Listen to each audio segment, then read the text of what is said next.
Emmanuel Kiva, vous êtes délégué général pour l'armement depuis 1 an. Le grand public ne sait pas exactement ce qu'est la DGA, la Direction Générale de l'Armement.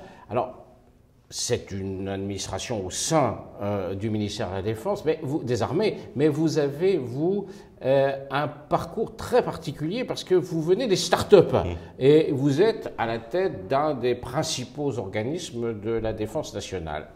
En 2 mots, votre parcours et pourquoi on vous a nommé à la tête de la DGA. Alors je vais essayer de deviner pourquoi. Néanmoins, effectivement, la DGA, c'est une institution assez particulière. Son but, c'est d'équiper les armées et de préparer le futur de notre système de défense. Et donc, assez traditionnellement, c'est plutôt un polytechnicien, ingénieur de l'armement qu'on met à sa tête. Bon, moi, pour le coup, je suis normannien, j'ai fait un doctorat en biomathématiques et j'ai fait... En biomathématiques biomathématiques, oui. Et ensuite, j'ai dirigé à peu près 13 PME et start-up. Il se trouve que j'ai toujours eu un parcours entre l'innovation, l'entrepreneuriat, la prise de risque et la défense. Et que en 2018, la ministre des Armées m'a nommé directeur de la nouvellement créée Agence de l'innovation de défense, que j'ai donc créé, développé et dirigé pendant 4 ans. Et je pense que c'est ce modèle-là, finalement, au moment où le monde change très rapidement, qui nous impose de changer nos méthodes, qui nous impose de changer notre approche de ce que c'est qu'un programme d'armement, par exemple, que le ministre des Armées et le président de la République ont souhaité mettre quelqu'un qui avait un parcours un petit peu atypique à la tête de cette institution forte de 10 000 personnes, 80% de civils, 20% de militaires. Et donc, qu'est-ce que vous y faites aujourd'hui, notamment parce que depuis l'année dernière, on parle beaucoup d'économie de guerre avec la guerre en Ukraine. Vous êtes un des acteurs de cette politique. Qu'est-ce que c'est que l'économie de guerre alors qu'en fait, nous ne sommes pas en guerre, nous, en France? Non, l'économie de guerre, et c'est d'ailleurs toute la difficulté de l'exercice de rentrer dans une économie dite de guerre alors qu'on ne l'est pas, c'est d'être prêt à. C'est d'être prêt à ne pas subir, c'est d'être prêt à accélérer avec nos industriels le rythme, les cadences de développement, de livraison de nos systèmes, notamment nos systèmes d'armes. C'est le fait de réduire nos dépendances stratégiques étrangères dans un certain nombre de domaines. Il s'agit de savoir-faire, de matières premières ou autres. C'est d'être prêt à faire des stocks. Bref, c'est d'être prêt avec les armées à rentrer dans une logique d'accélération au cas où nous serions emmenés vers un conflit de haute intensité, par exemple, dans une opération de coalition qui nécessiterait d'avoir beaucoup de missiles ou un développement accéléré de nouvelles capacités. Alors on a tous en tête l'affaire des canons César. On s'est rendu compte d'abord qu'on n'en avait pas beaucoup, et puis quand il a fallu en produire pour l'Ukraine notamment, que les cadences étaient à la fois très faibles et sur des durées très longues. Vous êtes un des acteurs de l'accélération, et est-ce que ça marche ? Alors ça marche, effectivement. Avec le ministre des Armées, nous sommes rendus à Roanne, justement pour féliciter, c'est assez rare pour être dit, parce que nous avons remis des médailles de la défense nationale échelon argent et graphe armement à des ouvriers, à des techniciens, à des ingénieurs qui avaient contribué, dans le cadre justement de ce canon César, à réduire de 30 mois à 17 mois le délai de production. D'accord. Et ça a été un quasiment travail... de moitié, en Absolument. 1 an et demi. Et à doubler le nombre de canons capables de sortir des chaînes chaque mois. Et donc, ça a nécessité un travail de réflexion préliminaire avec l'industriel, en l'occurrence Nexter, qui est devenu KNDS France, avec ses équipes industrielles pour identifier où pouvaient être les goulets d'étranglement, où il était nécessaire d'augmenter finalement soit le stock de matières premières, soit de modifier les chaînes de montage. Et aujourd'hui, c'est un succès.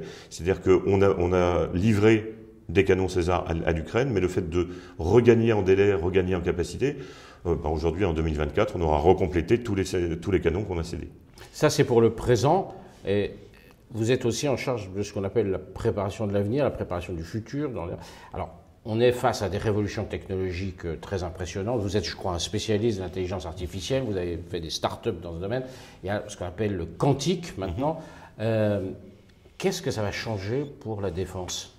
Effectivement, on a aujourd'hui un tel foisonnement autour d'un certain nombre de technologies qui sont des ruptures technologiques que ça peut devenir des ruptures géostratégiques.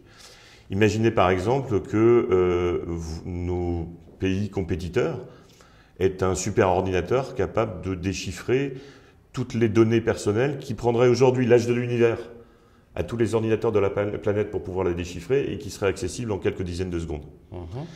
Et donc là, comme disait l'autre, il n'y a plus de secret.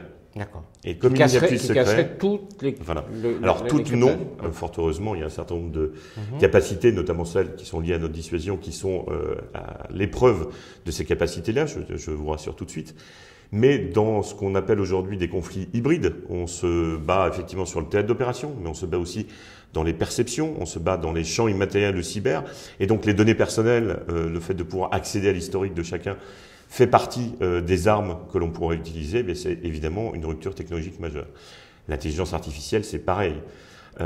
Aujourd'hui, on a des capacités qui pourront nous permettre d'analyser de manière massive l'ensemble des données d'origine image, par exemple, de nos satellites, d'origine électromagnétique, qui nous parviennent, et qui, si on voulait les faire à la main, nécessiterait d'embaucher à peu près 20 000 officiers spécialistes, de les former, et ensuite de les utiliser à ne faire que ça toute la journée, jour et nuit.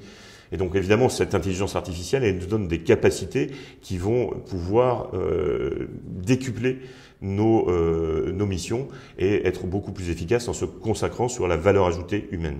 Une dernière question, vous venez de dire on devrait recruter 20 000 officiers.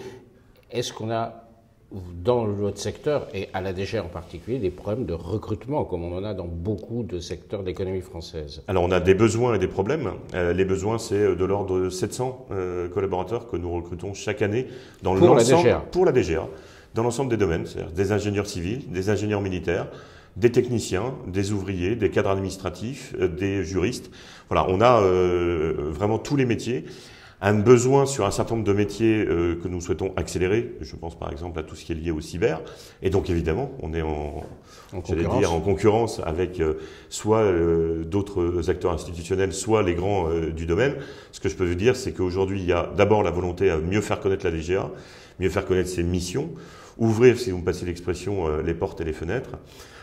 Et puis accélérer cette dimension de recrutement. Je rappelle que quand on vient chez nous, très rapidement, on est amené à des projets qui sont absolument passionnants dans des domaines qui ne sont pas, si vous me passez l'expression, des sports de masse. Je pense au spatial, je pense au fonds sous-marin, au cyber et autres, et avoir des responsabilités importantes dans le domaine. Aujourd'hui, commencer sa carrière ou la poursuivre à la DGA, mais c'est quelque chose qui doit devenir dans l'esprit de tous les ingénieurs une tentation et une réalité. Manuel Kiva, merci beaucoup. Avec plaisir, merci.